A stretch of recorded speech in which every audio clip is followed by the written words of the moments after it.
네, 우리 찬송 320장, 320장 부르면서 수요예배 기도를 드리겠습니다.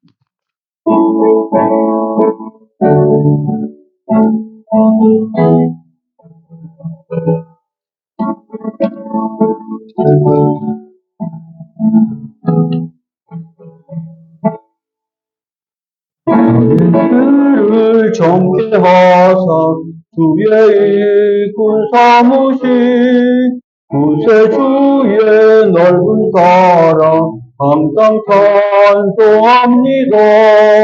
나를 일꾼 삼으신 주 크신 능력 주시고 언제든지 주 뜻대로 사용하여 주소서. 내게 부어주시려고 은혜 예비하신 주 주의 은혜 채워주사 능력 있게 하소서. 나를 일꾼 삼으신 주 크신 능력 주시고 언제든지 주 뜻대로 사용하여 주소서. 죄의 짐을 풀어주시 주의 능력 크도다. 나를 피로 사신 예수 내 맘속에 오소서. 나를 일꾼 삼으신 주 크신 능력 주시고 언제든지 주 하여 주소서. 주여 내게 성령으로 충만하게 채우소. 생명수가 강물처럼 흐르게 하옵소서. 나를 일꾼 삼으신 주 크신 능력 주시고 언제든지 주 뜻대로 사용하여 주소서.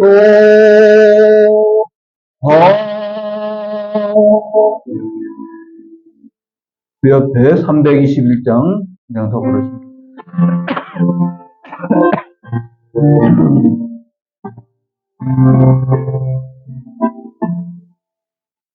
날 대속하신 예수께 내 생명 모두 드리니 늘 진실하게 하소서. 내 구주 예수여 나 구주 위에 살리라. 내 기쁨 한량 없으리. 내 갈 길 인도하소서.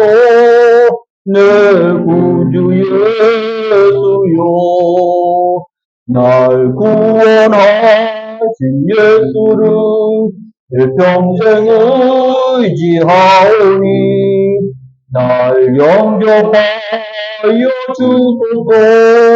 내 구주 예수여 나 구주 위에 살리라. 내 기쁨 한량 없으니 내 갈 길 인도하소서. 내 구주 예수여 주 십자가 날 자유하게 했으니 내 몸과 마음을 주 위에 다스게 하소서.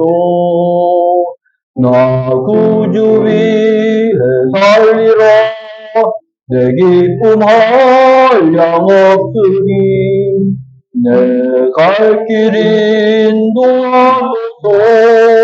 내 구주 예수. 3절입니다.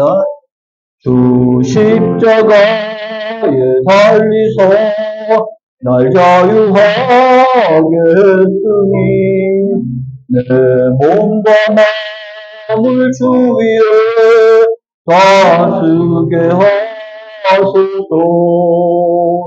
나 구주 위에 살리라. 내 기쁨 한량 없으니 내 갈 길 인도하소서. 내 구주 예수여. 아멘.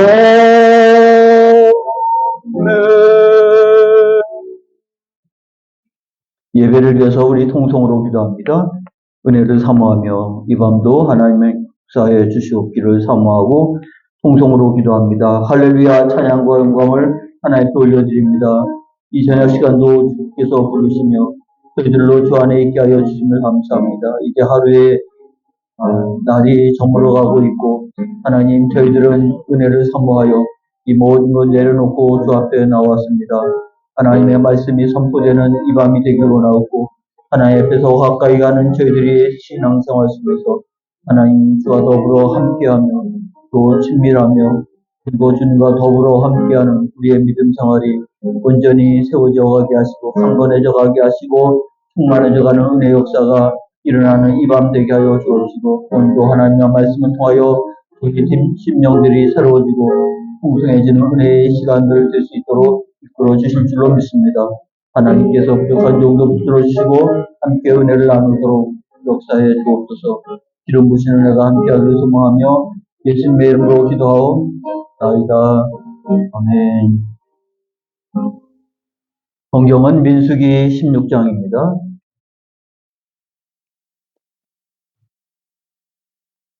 구약성경 민수기 16장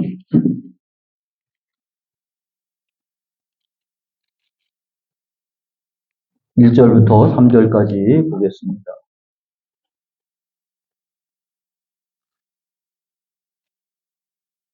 레위의 증손 고아세의 손자 이스할의 아들 고라와 루벤 자손 엘리압의 아들 다단과 아비람과 벨렛의 아들 온이 당을 짓고 이스라엘 자손 총회에서 택함을 받은 자 곧 회중 가운데서 이름 있는 지휘관 250명과 함께 일어나서 모세를 거스르니라.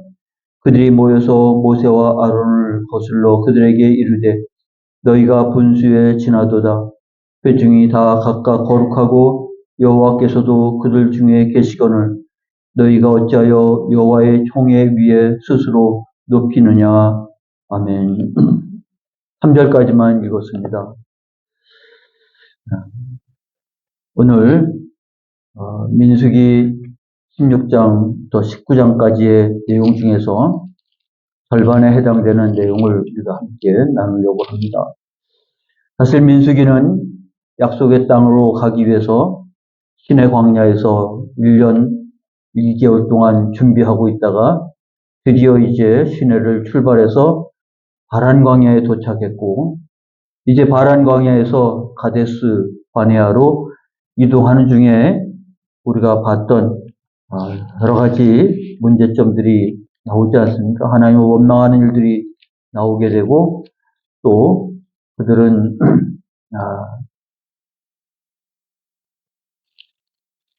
탐욕으로 인해서 하나님 앞에 또 심판을 받게 되고 또 모세와 도전하는 아론과 그 미리암의 이야기를 우리가 또 겪게 되고 결정적인 것은 13장으로 넘어와서 정탐꾼을 보냈다가 밤새도록 울고 통곡하는 일들이 벌어지는, 이래갖고 무슨 가나안에 들어갈 수 있겠습니까? 계속 사건의 연장이죠. 부정적인 일들의 연장입니다. 사실 1년 전만 해도 노예로 살았던 자들이 하나님이 시내산에 불러서 언약을 맺고 그리고 그들과 함께하기 위해서 성막을 세우고 그곳에 제사장들을 세우고 어떻게 하나님을 예배할 것인가 그리고 어떻게 그들이 가나안에 갈 것인지 진영을 짜 맞추고 여러 가지 준비를 했지만 그러나 사람은 준비가 안 된 상황이 바로 가데스에서 정탐꾼을 보내고 그들이 돌아와 보고한 예고 속에서 그야말로 울고불고 난리가 난 상황이고 하나님은 그런 자들을 어떻게 가나안에 데리고 들어갈지 다 진멸할 것이라고 하는 상황들이 벌어졌고 모세는 하나님 앞에 중보함으로 그와 같은 재앙은 비껴가도록 지어졌지만 결과는 하나님께서 그들 가운데서 계시지 않았다. 그래서 그 이야기의 마지막 결론이 민수기 14장 43절에 나옵니다. 너희가 여호와를 배반하였으니 여호와께서 너희와 함께하지 아니하시리라. 그러면 어떻게 됩니까? 가나안을 가기 위해서 애굽을 나왔고 시내산에서 언약도 맺었고 그런 하나님을 섬기겠다고 성막도 세우고 제사장도 세우고 뭐 난리를 쳤는데 하나님은 더 이상 여호와께서 너희와 함께 하시지 아니하겠다라고 선언을 해버린 상황이 되어버렸으면 끝난 것 아니겠습니까? 근데 지난번 우리가 15장의 내용을 봤잖아요. 굉장히 내용이 생뚱맞은 내용이 들어오는데 하나님께서 모세에게 말씀해서 이스라엘 자손에게 말하여 그들에게 이르라. 너희는 내가 주어 살게 할 땅에 들어가서 여호와께 화제나 번제나 소원을 갚는 제사나 이렇게 얘기가 진행이 되잖아요. 14장과 15장은 전혀 문맥에 안 맞는 거예요. 하나님이 그들 가운데서 떠났다. 그렇게 마무리를 짓고 있는데 15장에 와서는 하나님이 모세에게 이르러서 너희가 가나안 땅에 들어가서 이런 제사를 드리거들라 이렇게 얘기를 하는 것은 무슨 의미일까요? 문맥은 안 맞지만 하나님이 그들을 영원히 버리지는 않으시고 소망이 있잖아요. 들어간다는 얘기잖아요. 들어가서 너희는 이렇게 하나님을 예배해야 된다고 하는 것은 하나님이 그들을 영원히 떠나지 아니하고 그들이 결국은 들어가서 거기서 하나님을 예배하고 섬길 것이라고 하는 소망을 담겨주지 않았습니까? 그래서 15장은 문맥상 안 맞는데 저는 내용상으로 안 맞는 것 같아도 하나님께서 그들을 어떻게 대하시고 앞으로 또 어떤 기회를 주실지에 대한 소망을 우리가 발견할 수 있게 됩니다. 그러면 희망적으로 이제 다시 재정비해서 출발을 해야 될 것 같은데 16장에 넘어와서는 또 발목이 잡혀지게 됩니다. 그래서 16장서부터 17, 18, 19장은 이제 하나로 묶어서 우리가 생각을 해야 되는데 이 내용은 이제 반으로 나눠서 하나는 이야기로 되어 있고 하나는 뒷부분은 규정으로 되어 있습니다. 이야기는 이야기체가 되죠. 그 이야기체의 내용이 이제 우리가 16장, 17장을 통해서 보게 됩니다. 그 결과가 오늘 우리가 볼 16장, 17절에는 이제 죽음에 대한 이야기고요. 근데 죽음은 또 끝나면 안 되잖아요. 하나님이 그 죽음에서 다시 생명으로 옮겨가는 또 다른 소망을 18장, 19장을 통해서 또 말씀해 주고 있거든요. 근데 요거를 통해서 하나님이 세우신 제사장과 레위인에 대한 정립이 이루어지는 과정이 바로 이제 16, 17, 18, 19장입니다. 내용으로 보면 이제 죽음과 그리고 삶, 생명에 대한 이야기인데 어떻게 해서 그들이 죽음에 이르게 되는가? 어떻게 해서 그들이 생명으로 넘어가는가? 이것은 또 다른 하나님의 복음을 우리에게 가르쳐주는 하나의 규정이 되는 겁니다. 그래서 이제 오늘은 4장을 다 살피기에는 너무 분량이 많고 앞부분 생명과 죽음과 생명에 대한 부분이라고 하면 죽음에 대한 것을 이제 우리가 오늘 살피려고 합니다. 그게 바로 16장, 17장입니다. 근데 16장 우리가 읽은 내용을 오늘 1, 2, 3절만 읽었는데 이해하기 식으로 됐으니까 다 16장 전체를 읽어도 내용을 파악하는데 어렵지 않습니다. 여기 내용은 이제 오늘 읽은 1, 2, 3절에 다 나와 있어요. 고라 자손은 레위인입니다. 레위인 중에서 여기 말하는 고라라고 하는 그래서 고라와 그리고 그 이후에 되어지는 모든 것들을 포함해서 이제 고라 자손이 네 분이 일어나죠. 그래서 그들이 시발점이 되어서 그 다음에는 루벤 지파의 엘리압의 아들 다단과 아비람과 벨렛의 아들 온이 당을 짓고 그리고 자기들만이 아니라 모든 이스라엘의 지도자 250명과 함께 일어나서 모세를 거스렸다. 그러니까 모세와 아론을 빼고 나머지 다라고 생각하면 되는 겁니다.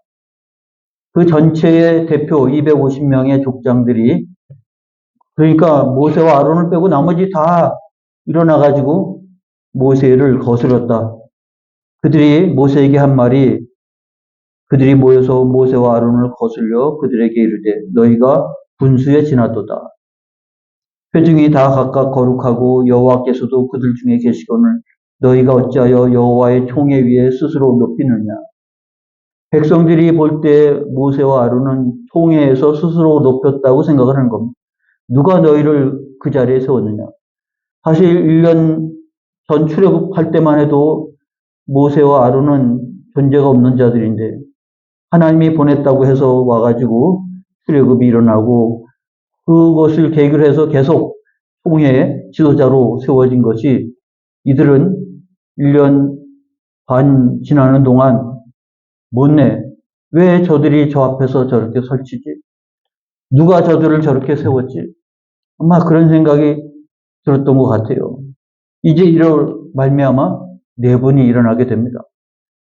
레위 지파인 고라 자손 그리고 루벤 자손 실제적으로 루벤이 맞이잖아요. 아마 그들은 자기들이 전체 12지파의 지도자라고 생각을 했던 모양인 것 같습니다. 실제 하나님께서 영적 지도자로 삼은 것은 유다지파죠. 유다지파를 통해서 다윗이 오고 다윗을 통해서 그리스도가 오게 되는 혈통을 우리가 보게 됩니다. 실제적으로 장자로서 두 몫을 받은 것은 11번째 요셉이죠. 그래서 요셉의 두 아들 므낫세와 같이 두 몫을 받게 되는 일들이 벌어지지 않습니까? 그러니까 이렇게 됐지만 르우벤 자손은 자기들이 장자의 지파니까 전체에 대한 지도자라고 생각을 했던 것 같아요. 그래서 다단과 아비람이 등장하고 온이 당을 짓고 거기에 추종하는 250명 족장들이 나와서 모세를 거스릅니다. 아니 이래가지고 어떻게 광야를 지나며 어떻게 가나안에 들어가겠습니까? 그야말로 광야는 사람을 삼키는 죽음의 땅과 같은 곳인데 어떻게 그것을 이렇게 돼가지고야 어떻게 그것을 극복해 나갈 수 있겠습니까? 이와 같은 상황을 만났을 때 바로 이 이전에 있었던 민수기 12장에 모세가 구스 여자를 취하였더니 그 구스 여자를 취하였으므로 미리암과 아론이 모세를 비방했다 그러잖아요. 사실은 구스 여자를 취해서 비방했다기보다는 그 다음 내용을 보면 그들이 이르되 여호와께서 모세와만 말씀하셨느냐 우리와도 말씀하지 아니하셨느냐 하나님 여호와께서 이 말을 들으셨다 그렇게 하지 않았습니다.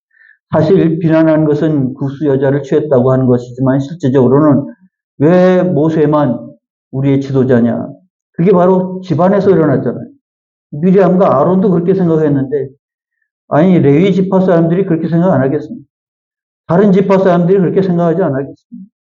그러니까 이와 같은 모세 그리고 나중에는 아론의 등장이 이스라엘 백성들에게 있어서는요. 받아들여지지를 못한 거예요. 그러니까 이 이전에 이런 틈새가 이제는 이스라엘 전체로 이제 번져서 모세에게 대한 도전이 일어나게 된 것이죠. 그래서 아론과 미리암에게 하나님 말씀하지 않습니까? 너희가 어찌하여 내 종 모세를 비방하기를 두려워하지 아니하느냐. 이제 그 사건들이 다른 백성들에게는 별로 교훈이 안 됐던 것 같아요. 여전히 똑같은 생각을 가지고 있었다고 말할 수 있겠습니다. 근데 이 문제에 대해서 모세는 자기 문제인데 해결할 능력이 없어요. 사이르기도 하고 분노하기도 하고 지시하기도 하지만 해결할 길이 없습니다. 그런데 그래도 모세는 지도자입니다. 4절을 보니까 우리가 3절까지 읽었잖아요. 모세가 듣고 엎드렸다가 또 모세는 사실 이와 같은 상황에서 야 내가 한 일이 얼마나 많은데 뭐 그렇게 변론하고 따지기보다는요. 그들은 듣고 엎드렸다가 그 속에서 표현은 안 됐지만 모세의 기도가 있지 않았을까 싶습니다. 그래서 타이르기도 하고 분노하기도 하고 지시하지만 그러나 여기서 모세의 한계가 있는 거죠. 아무리 모세가 자기의 지도력을 변명한다고 해도 그에게 해결 능력이 없습니다.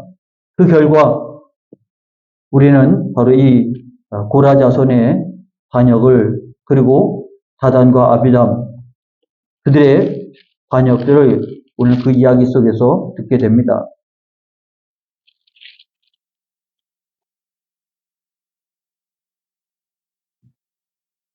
11절에 보니까 여러분 성경을 제가 전체를 다 안 읽었기 때문에 같이 읽으면서 레위 지파에 대해서 맡겨준 직분이 얼마나 막중한데 제사장의 직분을 넘보고 있다라는 거죠. 그래서 11절에 이를 위하여 너와 너의 무리가 다 모여서 여호와를 거스르는도다. 아론이 어떠한 사람이기에 너희가 그를 원망하느냐. 그랬으니 그들이 생각할 때 모세와 아론은 스스로 자기를 높여서 그 자리에 있다고 생각을 하고 있는 거예요.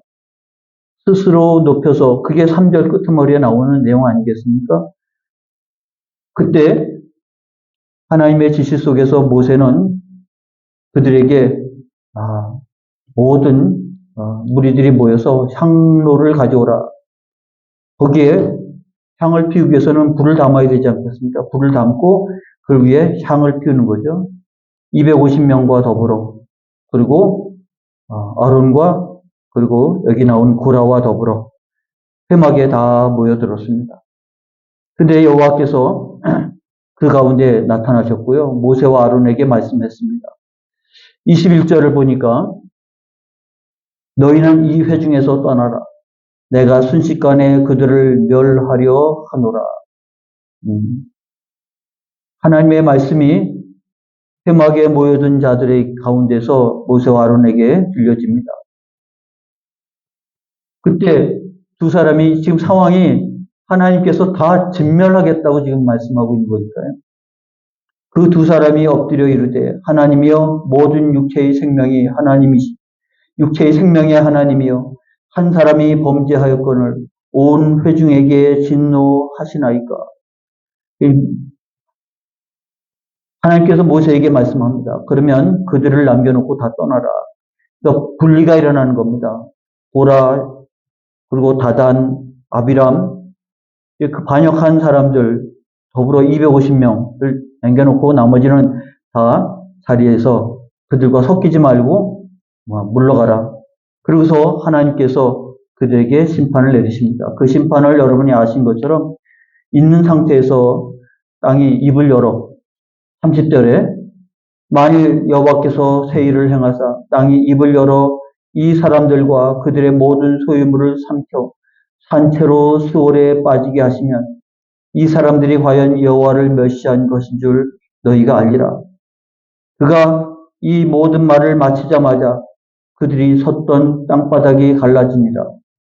땅이 그 입을 열어 그들과 그들의 집과 고라에게 속한 모든 사람과 그들의 재물을 삼키며 그들과 그의 모든 재물이 산채로 수월에 빠지며 땅이 그 위에 덮인 그들이 회중 가운데서 망하니라. 입이 벌려서 그들을 삼키고 다시 딱 합쳐졌단 말입니다. 순식간에 사라져버린 거죠. 그 주위에 있는 온 이스라엘이 그들의 부르짖음을 듣고 도망하며 이르되 땅이 우리도 삼킬까 두렵다. 라고 하는 일들이 순식간에 벌어집니다. 죽음이 벌어지는 거죠. 그런데 그걸로 끝나는 것이 아니라 그로 인해서 또 하나님께서 또 다른 심판을 내리시게 되는데 그 반역했던 모든 사람들 250명도 불이 나와서 다 태워버리지 않습니까?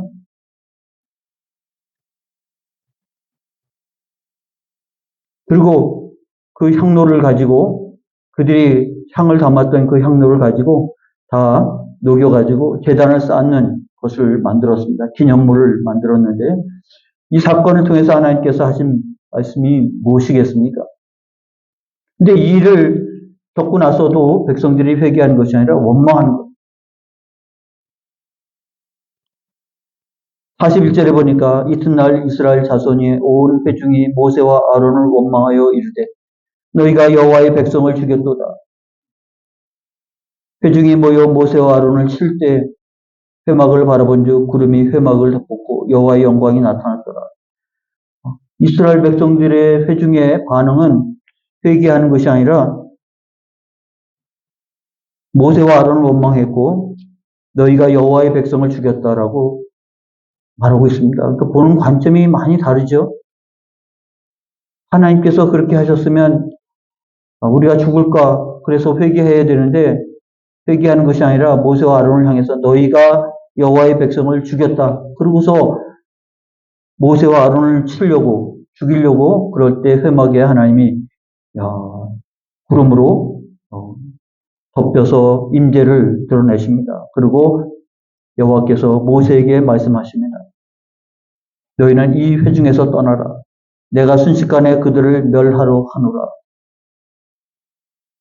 그러니까 하나님께서 반역하고 불평하고 원망하는 자들이 깨우쳐도 내내 변하지 않고 마찬가지가 되잖아요. 그들을 떠나라. 그런데 그 하나님께서 원망하는 그들을 향해서 다 멸하려고 할 때 그 멸하는 방법은 바로 재앙이 오는 거죠. 연병이 급속도로 퍼지는 겁니다. 모세가 바로 그것을 알고 아론에게 향을 피워서 그 향로에다가 불을 담고 향을 피워서 그 향을 가지고 백성들 사이에 뛰쳐가면서 향을 피우는 거죠. 원래 속죄는 제물로 드려야 속죄가 되는데 지금껏 그렇게 해왔는데 지금은 그럴 시간이 없잖아요. 연병이 퍼져서 순식간에 사라져가고 있는 그 상황에서 그거는 모세가 말릴 시간도 안 됩니다. 그 백성들 사이에서 연병이 쭉 퍼지면서 죽어가는 상황에 모세는 아론에게 속죄를 이루었어. 그래서 46절에 이에 모세가 아론에게 이르되 너는 향로를 가져다 제단에 그것을 담고 그 위에 향을 피워 가지고 급히 회중에게로 가서 그들을 위하여 속죄하라. 여호와께서 진노하셨으므로 연병이 시작되었습니다. 자기를 죽이려고 모세와 아론에게 원망하고 너희 때문에 죽었다 그러고 모세와 아론을 치려고 하는 그들을 위해서 향을 피워가지고 가야 되는 거죠.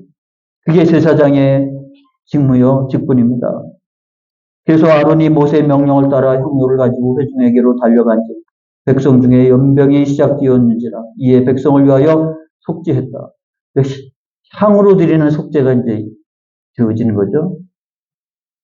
그래서 48절에 있는 말씀이 의미심장합니다. 죽은 자와 산 자 사이에 섰을 때 연병이 그치니라.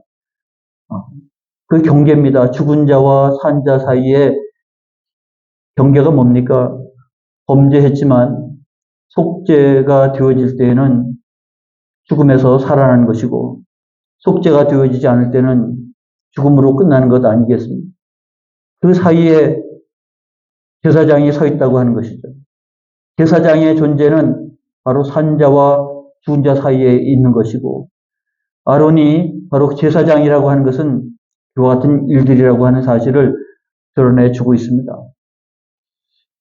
그래서 이 심판을 통해서 고라와 그리고 당을 지었던 사람들 250명과 그리고 그들이 원망해서 다시 또 하나님 앞에 원망했던 백성들에게 심판을 통하여 오직 아론의 자손만이 하나님께 분향할 수 있는 유일한 자라고 하는 사실을 몸으로, 눈으로 그들이 체험하도록 분향을 아론을 통해서 했다고 하는 사실을 말해주고 있습니다. 근데 이게 뭘 말하는지를 아직 이제 이 사람들이 잘 모르는 것 같아요. 민수기에 와서도 두 차례나 레위인과 제사장과 레위인에 대한 이야기를 했어요. 근데 이스라엘 백성들은 그게 뭔지를 잘 몰랐던 거고 스스로 총회 위에 높아진 거라고 생각하고 왜 누가 너희를 그 자리에 높이 세웠느냐라고 생각했지 하나님이 그들을 세웠다라고 하는 것에 대한 이해와 개념이 없는 거예요. 자기들처럼 지도자를 세울 때처럼 세워야 지도자가 되는 거라고 생각했는데 이거는 스스로 세우는 것이 아니고 하나님이 세우시는 겁니다. 이게 하나님의 계시라고 말하는 거죠.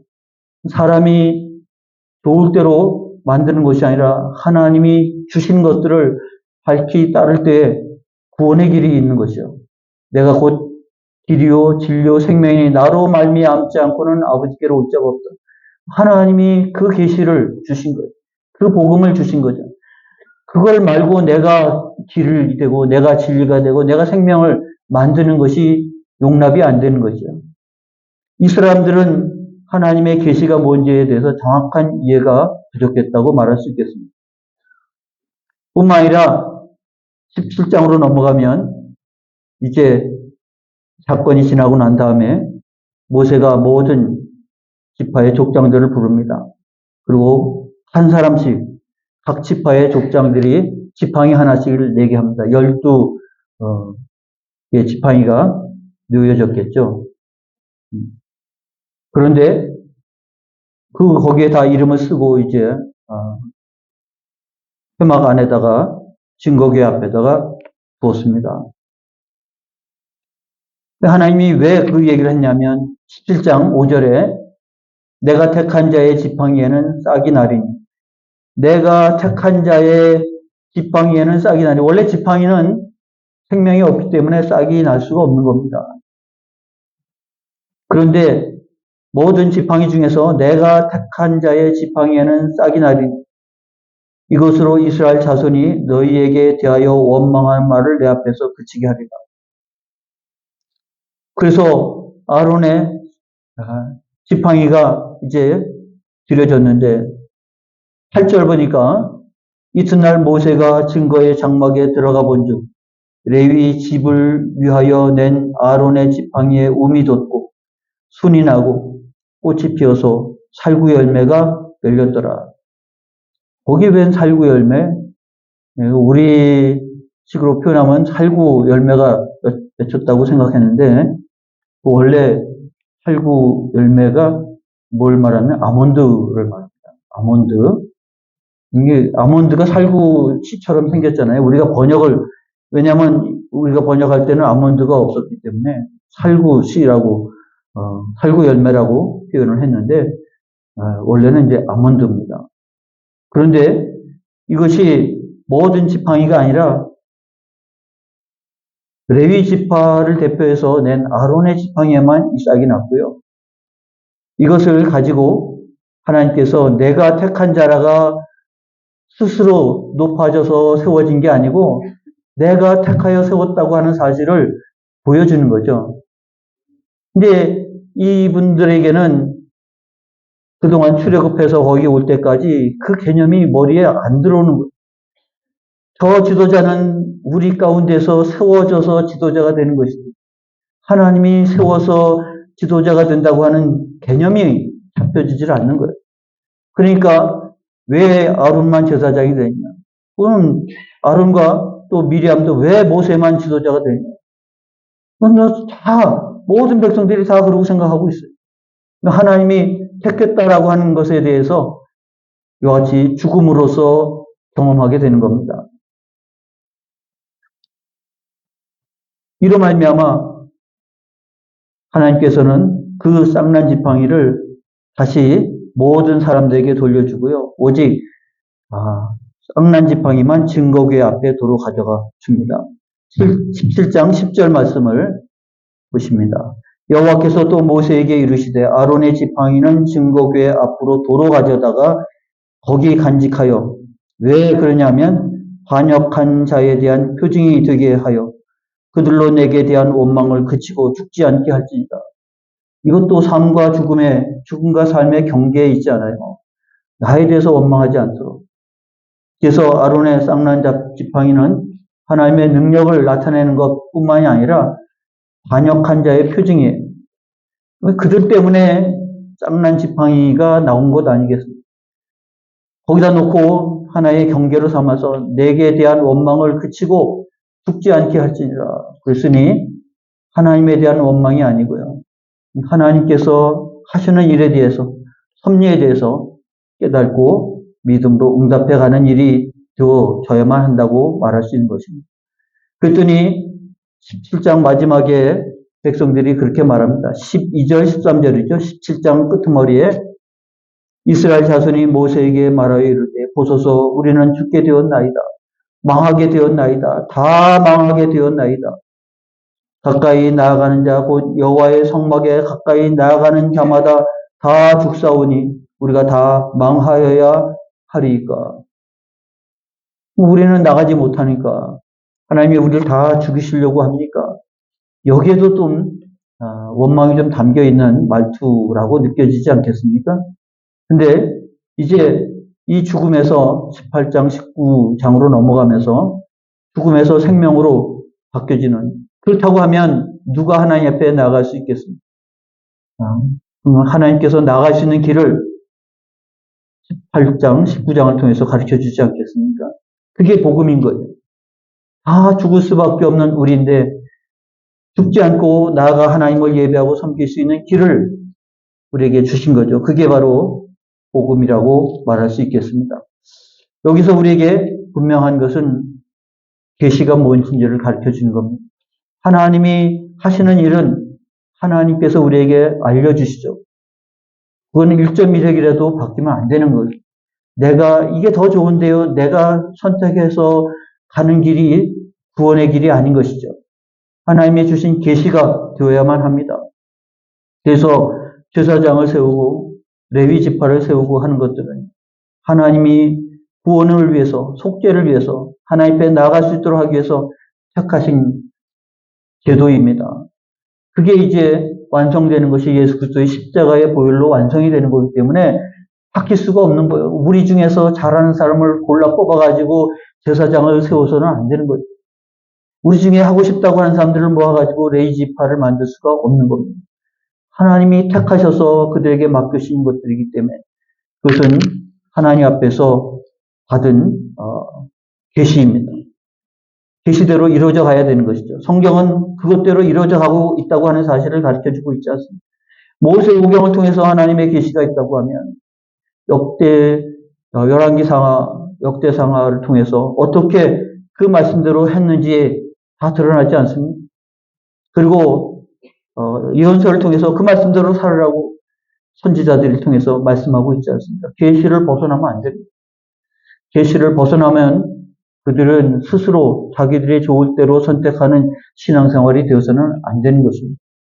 그러면서 엄격하다 못해 죽음에 이르게 될 수밖에 없지만 그러나 그래서 우리에게 원하신 것은 죽음이 아니고 죽음에서 다시 생명으로 사는 길을 찾도록 복음을 우리에게 주셨다는 사실을 다시 한번 인식을 해야 되는 것입니다. 뿐만 아니라 하나님께서 주신 이와 같은 놀라우신 은혜들은 오늘 우리들의 신앙생활에 있어서 우리를 망하게 하는 것이 아니라 우리를 살리는 것이죠. 그렇기 때문에 말씀을 붙잡고 살아가는 신앙생활이라고 하는 것은요, 우리가 스스로 노력해서 얻는 생명이 아니라 하나님의 은혜로 주시는 생명이 되어진 것이기 때문에 우리는 은혜의 삶을 살아가는 자가 되어져야 한다는 것과 그것은 또 한편 우리가 부족하고 허물 있어도 여전히 은혜로 우리는 구원을 받고 하나님의 자녀로 주 앞에 서게 된다는 사실을 그래서 사망에 끝나지 않고 사망에서 생명으로 옮겨지는 은혜 역사가 우리 안에 있다고 하는 사실을 잘 일깨우는 자리가 되어야 할 줄 압니다. 근데 이스라엘 백성들이 이렇게 광야에서 제대로 나가지도 못한 이와 같은 상황 속에서 어떻게 가나안 땅에 들어갈 것이며 주인이 될 것인가? 은혜인 거죠. 도무지 그들의 모습을 보면 들어갈 수가 없는 사람들입니다. 은혜를 받을 수가 없는 사람인데 받아도 받은 줄도 모르는 사람들인데 하나님께서 그런 자들을 통해서 가나안의 주인이 되게 하셨고 하나님의 언약의 백성이 되게 하셨고 그들에게 영원한 하나님 나라를 약속해 주셨다고 하는 사실을 우리가 다시 한번 인식하는 자리가 되어야 할 것이고요. 그래서 우리에게 주신 복음을, 계시를 잘 아는 것이 중요합니다. 그리고 주 뜻대로 말씀하옵소서 종이 듣겠나이다. 사무엘과 같이 나는 주의 계집증이니 주의 뜻이 다 내게서 이루어지이다. 마리아처럼 우리는 그렇게 하나님 앞에 서는 신앙이 되어야 한다고 하는 것을 오늘 반역하는 자들을 통해서 배우게 되는 것이고요. 오늘 그 가운데도 은혜를 예비하시는 하나님의 은혜를 다시 한번 깨우치는 우리의 신앙이 되어야 합니다. 그래서 바울처럼 오라 나는 곤고한 자로다. 이 사망의 몸에서 누가 나를 건져낼까? 그게 백성들의 탄식일 뿐만 아니라 우리의 탄식입니다만 그러나 이제는 내가 우리 주 예수 그리스도로 말미암아 감사하고 찬송한다고 하는 이 복음의 은혜로 넘어가는 자리가 되어진다는 것을 알아야 될 것입니다. 그래서 17장까지만 있으면 그들의 외친 탄식처럼 우리가 다 망하게 되었다. 다 망하게 되었다. 그러나 거기는 언제나 사망을 넘어서 생명이 이어지고 있다는 사실을 소망으로 발견하는 그래서 우리는 다음 수요일날 18장, 19장을 통해서 다시 소망을 발견하는 우리가 되어야 할 줄 압니다. 기도하겠습니다. 오늘도 함께 하신 주님을 찬양합니다. 우리의 연약함과 부족함과 허물, 여전히 불평하고 원망하고 하나님의 하신 모든 일들을 못마땅해 하지만 하나님께서 우리를 위해서 베풀어 주신 것은 못마땅하고 원망할 것이 아니라 은혜라는 사실을 일깨운다고 하면 주님 말씀하옵소서 종이 듣겠습니다. 말씀하신 대로 내게 그대로 이루어지이다. 순종했던 주의 사람들처럼 오늘도 우리는 하나님의 이 말씀, 이 복음을 붙잡고 주 앞에 나갈 수 있는 거룩한 백성들이 되게 하여 주옵소서. 그래서 불평과 원망으로 인해서 죽어가는 자가 아니라 오직 주께서 베풀어 주신 은혜로 인해서 다시 생명의 자리로 나아갈 수 있는 하나님의 거룩한 백성으로 오늘도 서게 하여 주실 때 찬송하는 자가 되고 감사하는 자가 되고 더욱더 하나님께서 우리에게 주신 은혜를 사모하며 더욱더 말씀 앞에 가까이 하는 저희들 더욱 되게 하여 주옵소서. 예수님의 이름으로 기도하옵나이다. 아멘. 찬송가 327장입니다.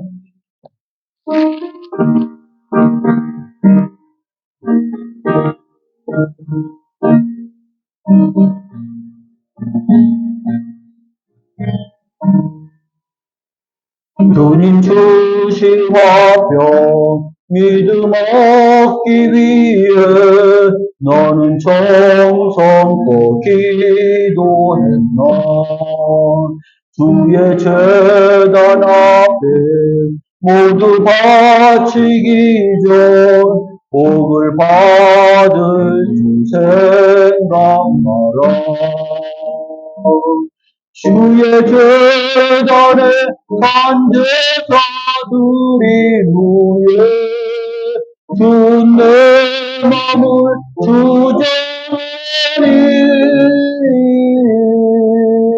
주의 뜻을 따라 그와 동행하며 영생 공나는 우리는 주의 밝은 빛에 항상 활동하며 선한 사업 힘쓰겠나. 자유 얻으려면 주의 뜻을 따라 너의 모든 것 희생하라. 주의 재단에 산제사 드린 후에 주 내 맘을 주장하니 주의 뜻을 따라 그와 동행하며 영생 복락을 누리겠네. 주의 재단 앞에 모두 바친 후에 주와 온전히 사귀겠네. 주님 주신 기쁨 또한 그의 사랑 어찌 말로 영영하랴. 주의 재단에 산제사 드린 후에 주 내 맘을 주장하니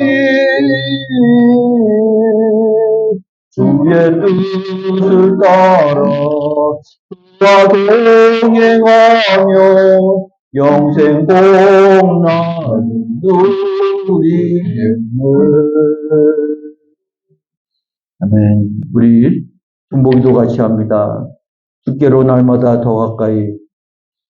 온 교회가 힘쓰는 우리 신앙의 모습이어야 할 것이고 우리 한 사람 한 사람에게 그런 은혜가 있기를 위해서 기도하겠습니다. 그래서 개전교회 공동체가 주께로 더 가까이 하는 큰 은혜의 자리로 나아가는 공동체가 될 수 있도록 기도하시고 다음 주에 있을 여름 성경학교를 위해서 기도해 주시기 바랍니다.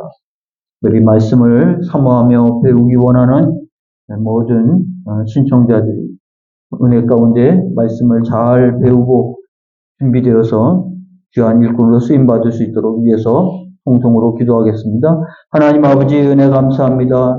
주께로 날마다 더 가까이 하는 우리의 삶이 되기를 소망하며 아버지 우리가 이제 벌써 8개월을 보내고 있습니다.